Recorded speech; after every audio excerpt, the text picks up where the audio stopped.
good. Hey ha ya hey ha ya hey ya hey ha yo hey yo hey yo hey ha ya hey ya ya hey ya hey ha yo hey There I go. hey ha ya hey ha ya hey ha ya hey ha ya ha ya hey ha yo hey yo hey yo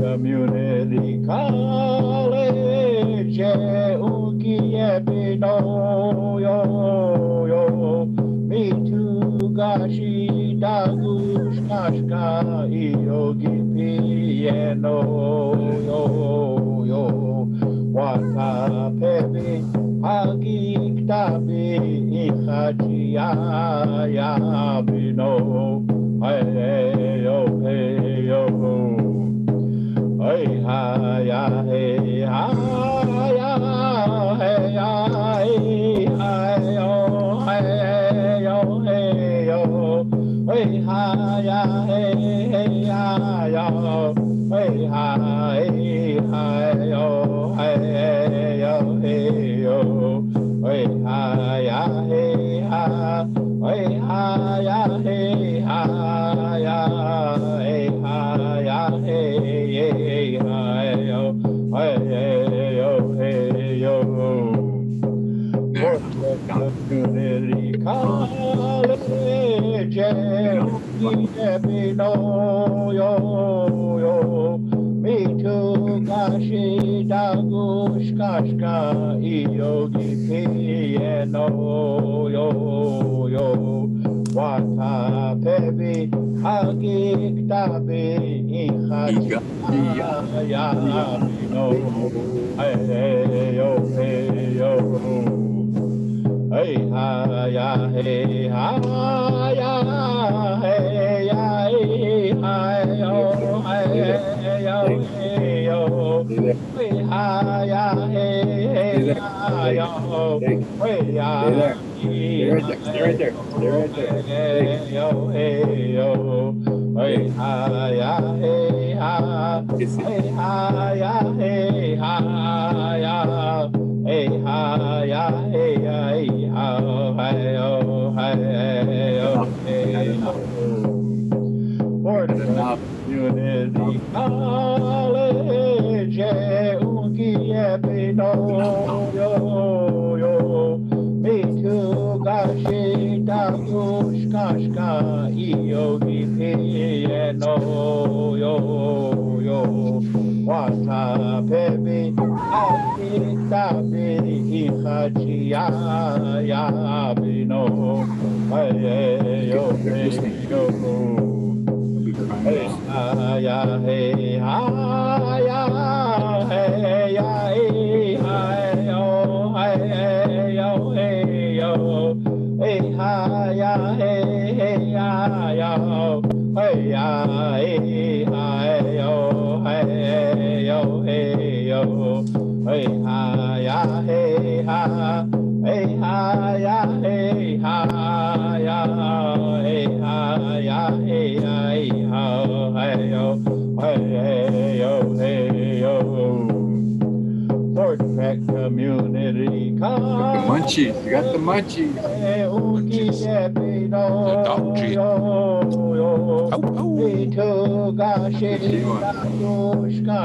This is what she's crying for. She's crying for Bob.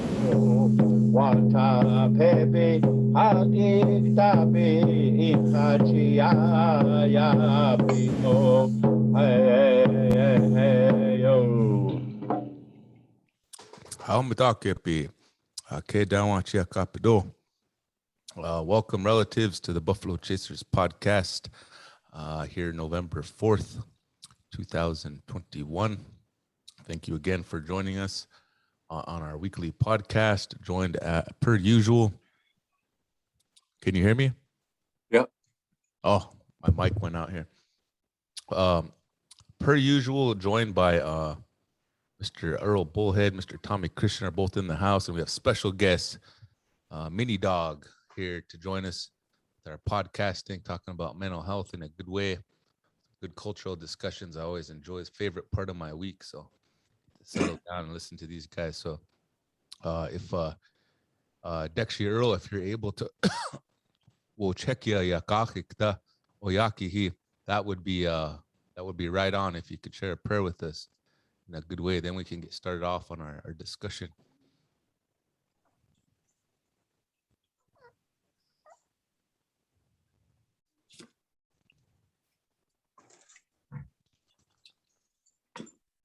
Kokap snyane. Onia tuaket uyoptak na wogla gamuk Francis. Ahani he tua lechli wogla kapchan yota kapna. Ya chanupi habanta she umpna. A kalapi pachiamna. Ako er uchi manta she wot ya kapna ya. Eta uchi ka kagap. Oh, So le apetu waka.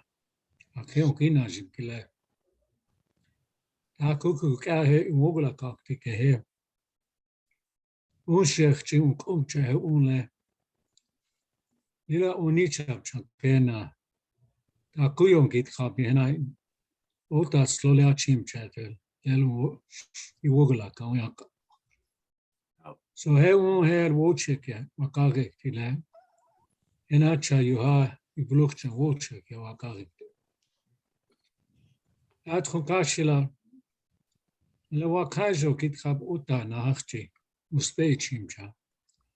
He ampetu yotiala he yuha. Washu chuk obna. O mukaitu obna. Takuko he. Uyuhap ke he ne to kiske he. Uicho kakab he umskab chahe.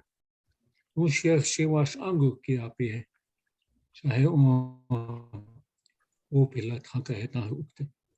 En khokashila ohena. Tuake hena ija woche ke ohena nichap ke hena. Hena cha ushech chehe nach onana oke aye. Lila tiwa he gunkit khabila. Ona woche ka nichap chemusha he. Ibluk chamakana hena huye waelo. Na tuake hena umshnike hena. Hena chaisha ushech chehe umna. Akuku woche ke kaku binach ona hena oki hena oki aye. Na ko akichita kit khapki hena. Zuya yab ke hena. Tuka kama khasi thomni omni umki. Theater ija chink ashle. Akichita headshot. Makocho kit khapki. Ta skam chohe le woche ke wakal. So at khantashila akuku ka unichab kina oite akuku ka ila shota aya chona ta sota ab zelcha chena ushech chena akhe o wano kapik te chale oche ke wash agukich akte. So at khantashila tate topa kata het kya hena huye tuake ija woche ke iluk chana kapi hena ija ekto jab shnie o kanana kushi na uchi eni yotela hena o kanja pi hena lila otum speech of chimcha he mo kashla lila techia mushkamshto chahe utro kashila e woche ke wa kagene takuku kai blukchan e nach ona uma ke koki api etro kashila kashla unshim ke api o mitaki awasi. oh, mitakuas. Oh, Wopida. Beautiful prayer. Thank you, Dexy Earl. So relatives, before we get started on our discussion today, again, we want to encourage participation as much as possible. And by doing so, one of the cool things that we've tried to do every week is to identify individuals that are showing Buffalo Chaser love. They show their Buffalo Chaser love and they participate in this podcast. And by doing so, you get your name in the hat for a Cho Buffalo Chasers jacket and some Kindle Fires. And our stash is starting to run low. But there are a few individuals that we wanted to recognize, and one of them is the winner of the Buffalo Chasers jacket, and that individual is Rayleigh Bear. Rayleigh Bear, winner, chicken dinner. We also have a Cho. They are called Kindle Fires. They're a Kindle Fire tablet. And Dexy Tommy's rocking the Buffalo Chasers jacket over there. He lettered in Buffalo Chaser Society, so he was one of the first honorary winners to rock that. So that's what it looks like. So Rayleigh, just give us a holler. Last week we had a couple individuals that won. We already mailed them out. So congratulations again to Rayleigh Bear. And then the Kindle Fire tablet, the winner of that is Alicia Harris, winner.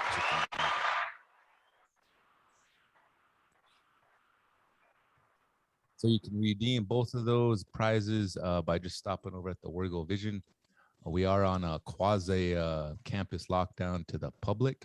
So if you call, you can knock on the front door at the Warrego Vision and someone can take your information. We can hook you up. Or if you give us a call, 406-768-6370, give us your name and your mailing address, and we'll hook you up. So if you want to get in on this drawing next week, we'll announce the winners. We do our best every week to recognize them. The way you get your name in the hat, again, is to smash that love button on the live feed. Give us a share, give us a like, put a comment, any topic that you might have for these gentlemen, Tommy or Earl. Just put it in that comment section. We'll do our best to address it the best we can. So with that, Dexy Tommy, Dexy Earl, Dokid Iduk Champin. Well, me taku epi daya hipi wana ke ukadu heche tuelo. Daya chano tushka. Oh, opila chicha. Opila chie. Chante washte you ha heche tuelo wo chekia washtealake. Oh, my relatives, again, welcome to our podcast this week. You know, you guys, I was thinking about having there's a young lady from Pine Ridge. She's a filmmaker, eh? I was going to have her come and sit in on our podcast, but I figured I better not since we're on lockdown and we got to take all these precautions and all that good stuff. But, you know, again, here we are involved in the understanding the importance of our ability to continue to communicate. Chie Nahau. He's way down in Standing Rock, 48's reserve, and we're way up here. Elijah's in his office over there at the Warrego Vision building. I'm sitting at home, and so, you know, it's just convenient to get to be able to communicate like this, and especially at times like this when we're kind of in quasi lockdown status and to control that COVID-19 and all that good stuff, just doing our part. And of course, our actions are as a result of the new tribal council making a resolution, putting us back into phase one in an attempt to get control of, I think we had 16 new cases on Tuesday, Giabado. And then there's probably more yesterday, but we want to kind of play our part in trying to control that. Although I think the college is like 98% vaccinated, if not 100. I know all the faculty and administration, they're all vaccinated. So we encourage that to continue, but at the same time, we have to be precautionary because we invite students from other places, visitors from other places. So the tribal council felt that they shut down all the schools, Wolf Point, Poplar, and then the college as well. So we're working through it. We need to understand that there's other avenues that we can use to approach these issues of sharing and communicating in a good way. We had a very beautiful inauguration on Monday. Got our new leadership into place, and I think I wish they would all watch our podcast from the beginning to end, and to really instill in them an understanding of the true sense of what we're wishing to precipitate out there, and that's just being a good human being, eh?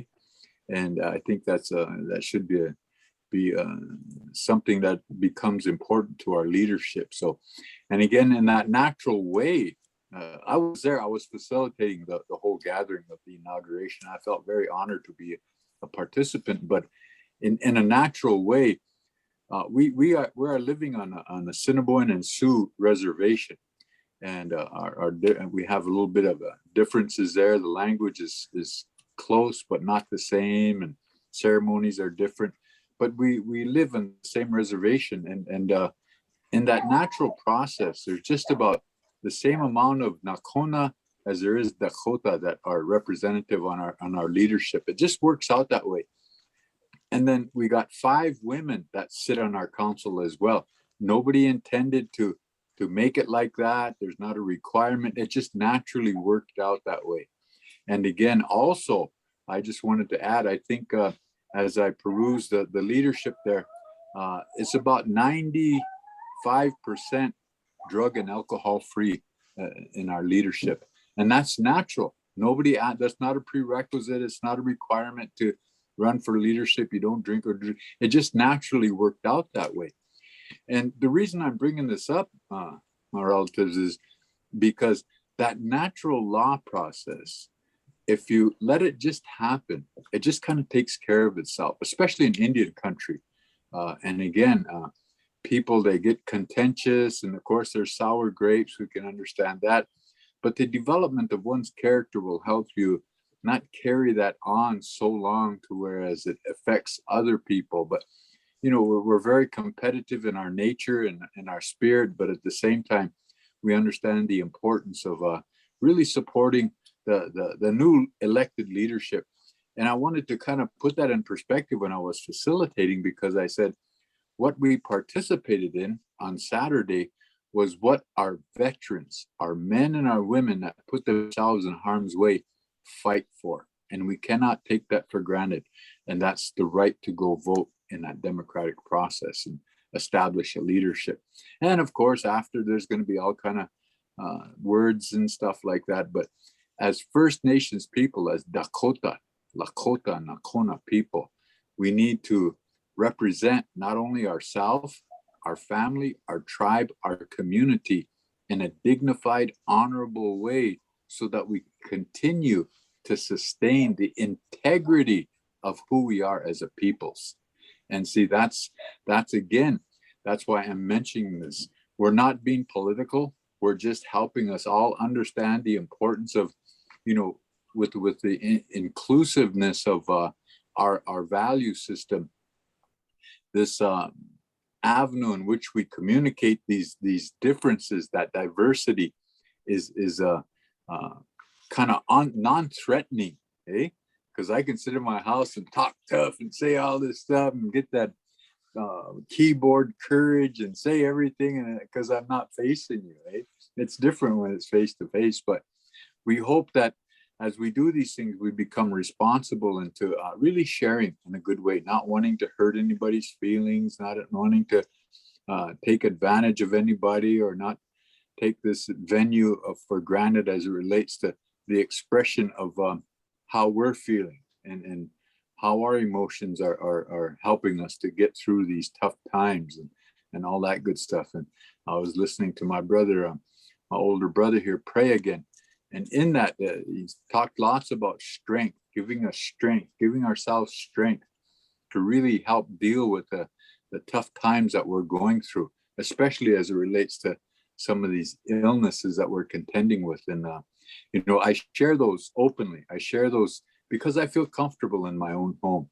I share, if I was out there in the public, I imagine I might say something different as it relates to how I feel, but I take that into consideration. I don't let outside influences affect my ability to convey that positive spiritual aspect of who I am as a DNL, Dakota, Nakona, Lakota person, eh? And in that process, I always try to be respectful. I try not to argue with another Indian. I try not to be hateful, but I try to help out. And that's not virtual signaling. What I'm sharing with you is that representation of you, not of me. I'm representing you as my relative, eh? And so if we take that a little bit more seriously, we quit looking outwardly and blaming, but we look inwardly and we accept that responsibility of being a human being. Oh man, I need a hallelujah. Hallelujah. Agisha, hallelujah. What do you think of that, brother man? I just wanted to share that in a good way because, you know, this is tough times. And like what you shared in your prayer, we need strength to overcome that. And I think this is a venue in which we can really help ourselves understand that we do have a responsibility as adults, as responsible adults, to make good tracks on that red road for those young people that are following us. What do you think, Chie? You know, tomorrow morning or Friday, 3:30 in the afternoon, my oldest granddaughter is returning from Afghanistan and Jordan. She's in the Air Force, you know. And so I hope to been able to go down there and be there when she gets off the plane. But with all that stuff that's going on in this, once again, you know, like shutdowns going on and concerns and things like that, there's always continuous discussion about everything being preventative and cautious and all that kind of stuff. And yet this virus has a kind of a capability of changing itself into another competitive, I guess you'd say it is combative presence. And it is taking its toll on all our workers, you know, the ones who are out there. Yeah, so getting that understanding, we still have people. The CDC says it's okay to give shots to kids 5 to 12 years old. But we're running into a lot of people that are going to wait and see what the effects are on the kids who are already going to get shots and see what happens there before they decide to get their children shots. So there's delays, there's things that are of concern to everyone. I'm sitting here thinking about that too and wondering, you know, do I have to worry about my little guy with me? Do we get him this shot, or do we just wait till we see if there's any after effects from the shot from other kids? So I was thinking, I was saying, geez, we live in a world with so much to be thankful for, yet we're being charged by something that's very, very, how would you say it? Very strong when it comes to and what it's doing. It's what it's doing to us mentally. Yeah.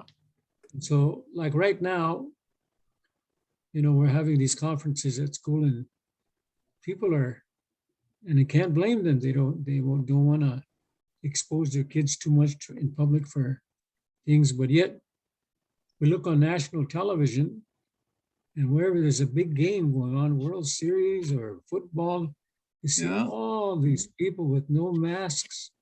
Yeah. And you have to wonder, I said, man, they are really, really absolutely confident that nothing's going to happen to us as a whole, as the world. And so I look at possibilities of, so, well, what can I do? What can I say? How can I educate myself? And so the only thing that comes to mind is the continuous use of what we've been taught, is to pray for them. Oh, find that balance. You know, find that balance and keep it there. And so I've been, how would you say it? Always constantly giving thanks for waking up now, giving thanks when I go to bed, giving thanks for the plentiful things that we share today, because we came from a generation where Shicha, it was a tough time, but it seemed like when you're young, you know, you could go through that. There was trauma going on, but you know, we experienced it and got through it like that, and we're doing the betterment for ourselves. So when you were talking about that and you said, well, you know, my mind is such a, or our minds are such intricate. When you said, well, that popped a memory in my head, you know. In our language, they say, minich ope, right? So, you know, that suction thing that goes on with a pump, or when you put in your hands and you do this kind of thing, or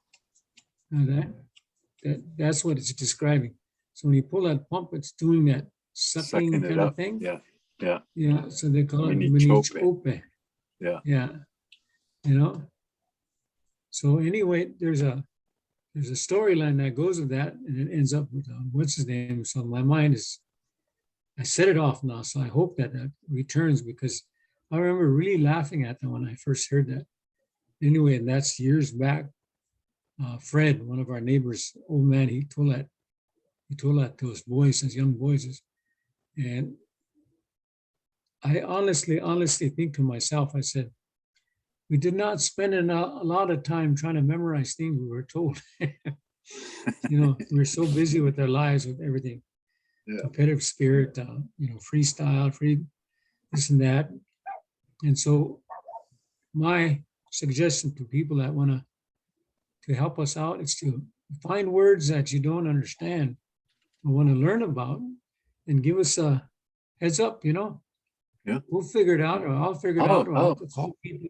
Yeah, we'll figure out how those words are. Just like somebody asked me about, what did that guy say about the name, the Dakota or Lakota for Peck? I mean, for the town itself. Yeah. You know, and you did say it one time when we presented as something about. No. Okay, now that has to do. Yeah. Well, you know, how do you break that down? No. Yeah. Cottonwood, yeah. That's how you guys would say it. Yeah. Yeah. In that area.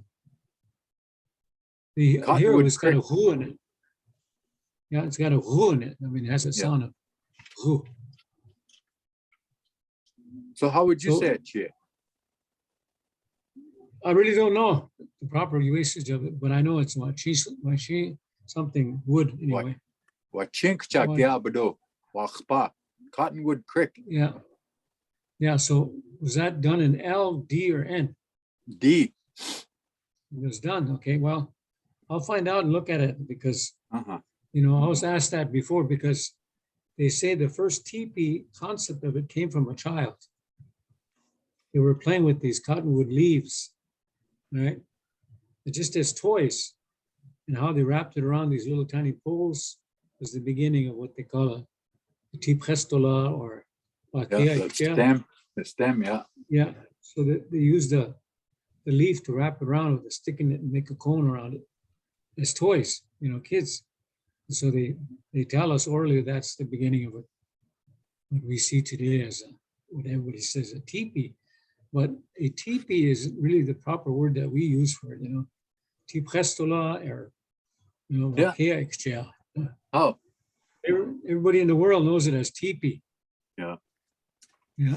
T means to dwell, and B is plural. So Watipi. So anyway, those kind of things. Yeah.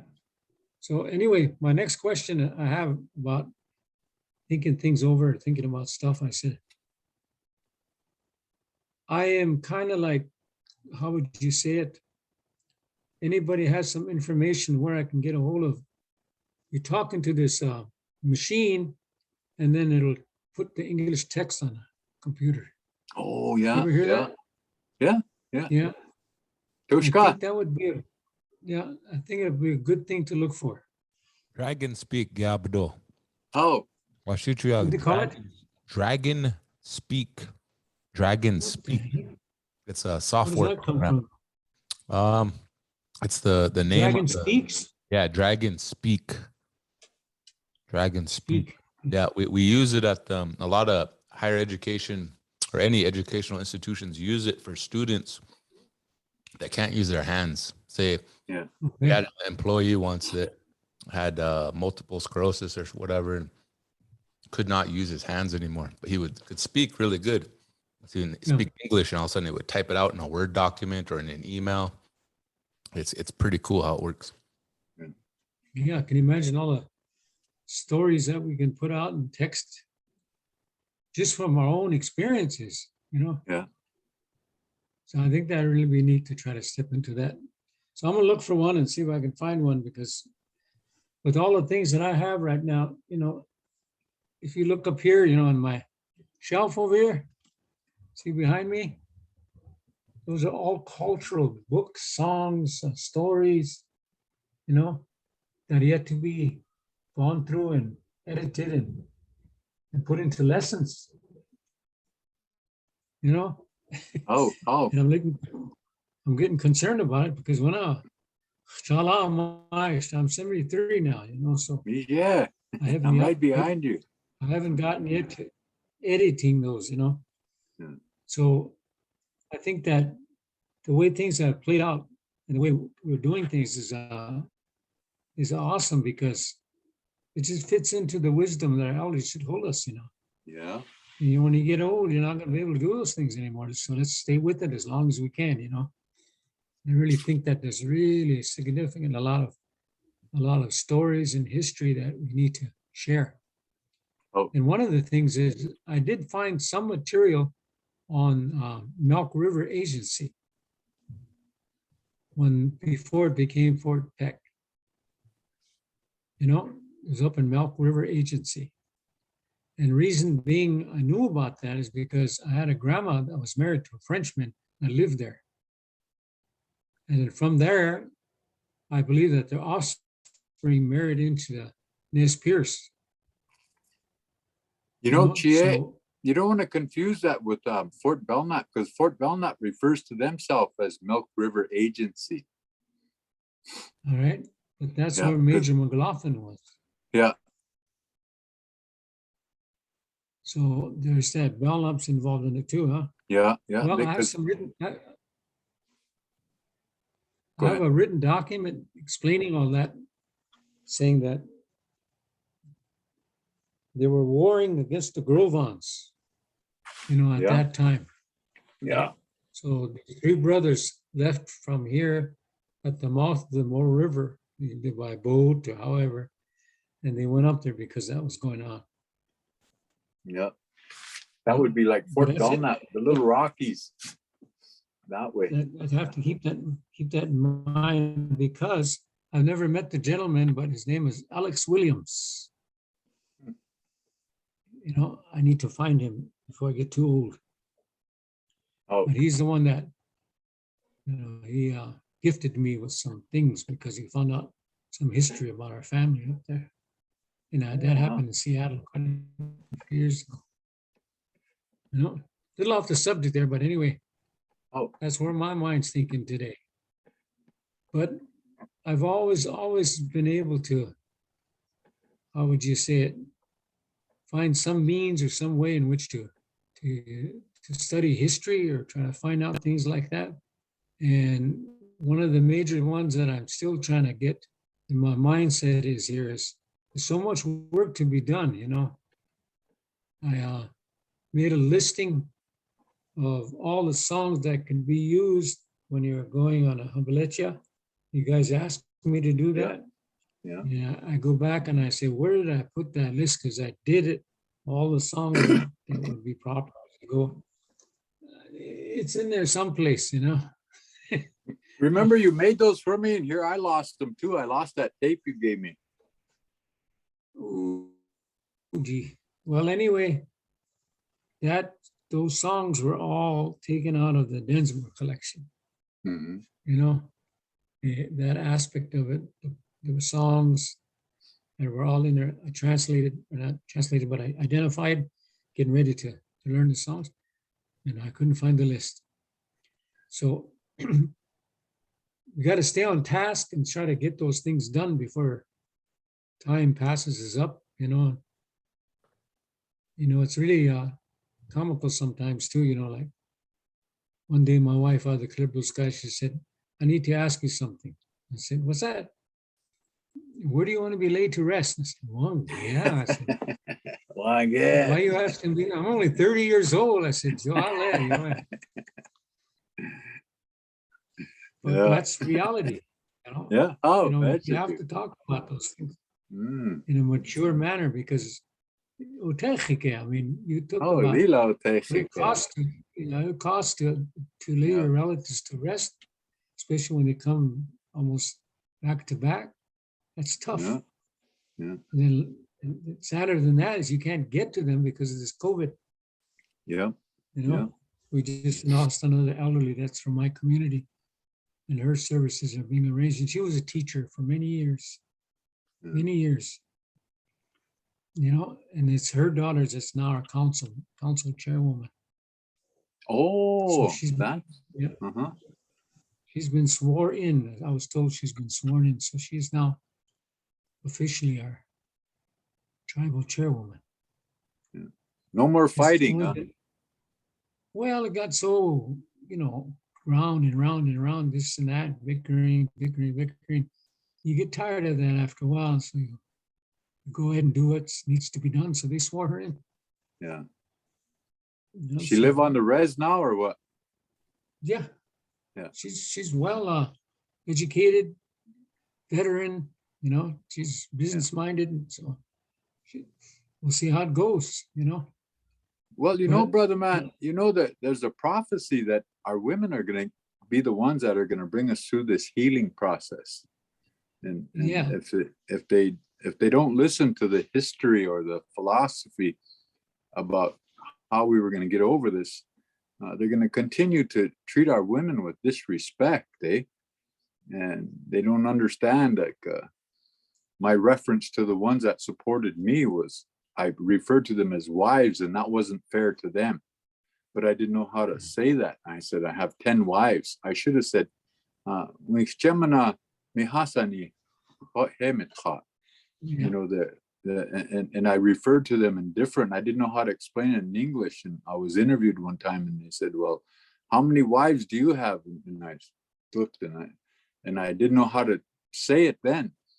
But I said, I have 10. And I shouldn't have never said that because that's kind of disrespectful. But what I intended for that people to understand is I have 10 women that support me in my everyday decisions when I was a tribal leader, But everybody right away, their minds went to the physical part, and it had nothing to do with the spirituality of the position that I was trying to maintain. Yeah. You didn't understand the word that was being used. How? And so stuff like that, but the philosophy from Lila Hehane, the way they said it is the women were going to bring us through this. And you could see that starting to occur, like in Northern Cheyenne, all those women on their tribal council, the 5 women that represent us here on our tribal council, they're getting more and more, and they're starting to learn how, when women take that position of leadership, they're already blessed with that spiritual aspect of not having to bump heads, but involving that compassion, that empathy, especially for the men, because we're so pitiful right away. We want to fight. Well, the women need to step in and say, hey, calm down now. Maybe we should smudge and pray for the sake of all of our people, And that's the duty of the woman in that respectful way, and in the manner in which they should be leading, not to fight with a man, because again, we're so pitiful, they'll just dominate us, And so they shouldn't do that, but understand our egos, and that's the difference. Our egos get the best of us sometimes, and they got to relate to that. So I'm glad to hear that they seated her, but that's a part of that philosophy from a long time ago that was shared, and it's amazing how it's all coming about, how it's all starting to happen. And it's not going to happen in a day, but it's happening if we look at it like that. I remember I took a course in chemical dependency here at the college here, and the instructor came in and she worked with alcohol and drugs. She brought in a little baby those little fake babies that you hold it a certain way, it stays quiet, or you hold it the wrong way, it cries, or Yeah. you know. And it was a fake baby. Yeah, she came in with it like that, wrapped up, and she was talking to it and everything. And so everybody was looking at her, and she said, "Today's when we talk about nurturing, you know." And so we're going to talk about, raising a baby. And she had the baby. She told us all about the baby. Changing diapers and bathing and all the necessities. And one of the guys raised his hand, and she responded. She said, "Yes," in here. He said, "May I be excused?" And she said, "May I ask why?" He said, "What you going to talk to us today?" She said, "I'm a traditional. My family's traditional. The women do that. Us men don't do that. So may I be excused?" And she said, "Well," she said, "the opportunity to learn," she said, "changes happen, but you won't get no credit for today. You'll be getting, and if you want to get a good grade," she said, "you need the credit." He said, "Like I said," she said, "may I be excused?" One man's opinion, right? Yeah. So he stood up, and here all the guys stood up behind him, and they all walked out. I was the only one that stayed because I knew what it was like to be a house husband. Yeah. And so that attitude is still here. Yeah. It's still alive and well. That's women's work. It's not like that anymore. Well, Chie, I was the first one in the state of Montana that was trained how to be not a house husband, but it was an initiative that come out of Missouri to where it was teaching parents are the first teachers. It was and we're just women there. I was the only guy, and I could have said no, I don't. But it was very expensive too, and I was working for the school, and the school paid for my entry fee at that time. I think it was like $1,500, and it was like a whole month course. And so I took it and I got certified in that. And so when I raised my children, that's how I raised them. I never hit them. I never hollered at them. Tried to incorporate their own little personalities and promote that. Understood the importance of reading, their ability to read. Everybody says you can't read until you're 6 or 5. My kids are reading at 3 and 4 because of the way I introduced it, eh? And that all came from that initiative that would come out of Missouri. I don't ever know what happened to that, but again, I felt a little bit different like you did. I stayed there and I agreed to go there, even though I'm a traditionalist, eh? And I said, well, I got to understand that as well, because then it opens my mind as it relates to some of these things. And some of the things they taught us were just amazingly effective on children 0 to 3 years old. 0 to 3. Everybody thinks they can't communicate it. They do. And I tried to share that in a good way. But I could see that the how our older ladies, Dakota, Nakola, Kota ladies, how they would incorporate the same concepts from this initiative that come out of Missouri that they were teaching us. And I was thinking, oh, that's what grandma used to, or my mom used to, or, but I never told them that. But all these things they were doing, we already were doing, but they just put a name to it and a procedure and a policy to put it together. And then they taught it. But we already did that, and we knew. And do you ever know how, they call that failure to thrive when babies aren't held and stuff? And you ever realize that's why Indian babies are so fat? Do you ever notice that? Because they're always held. Yeah, they're always held and they're loved and cared for. Yeah. That and one guy said, I wish they'd start making baby clothes for Indian kids. Crazy. I put a 6-month-old jumper on my little boy. Christ, he couldn't even move. It's just skin tight. But you see, even in that process, that was taught in that initiative. And I said, we already do that. And then there's one guy was saying, you know, I didn't learn how to walk till I was 3 years old. I said, how comes that? He said, I was so good looking, all these women wanted to pack me. Oh, next. I said, but the point being, we joke about that stuff, but it was a reality. It's Right. just the way we were, eh? And we already understood that. And then to pack your baby in a little waspasum, like a what they call a papoose, we call them moss bag and stuff, to keep them tight like that keeps them secure and comfortable, and their disposition just comes out just good. All my kids have a good disposition because they were brought up in a moss bag, eh? And people don't understand that whole thing. Well, all these little things like what you're sharing, when that guy said that, he didn't realize he was kind of holding things back as it relates to contemporary times. And so we got to be open enough to step into those worlds, because sometimes the breadwinner isn't always the guy. And we got to appreciate that. And so that's where the ego and these women leaders need to understand the men's ego sometimes, and most of the time, gets in the way of that natural law, eh? Because they can't get over themselves, and because we're warriors, you know, we're agichita, we chasha, you know, men with honor, and then that becomes a little bit more understanding of that title, you know, that stages of life, Wakaya, Hokshila, Koshka, we cha, and then we chasha, and then we chakshala, eh? Those are the stages of life, but that we cha stage was taken out because again, just that thing right there, Chie.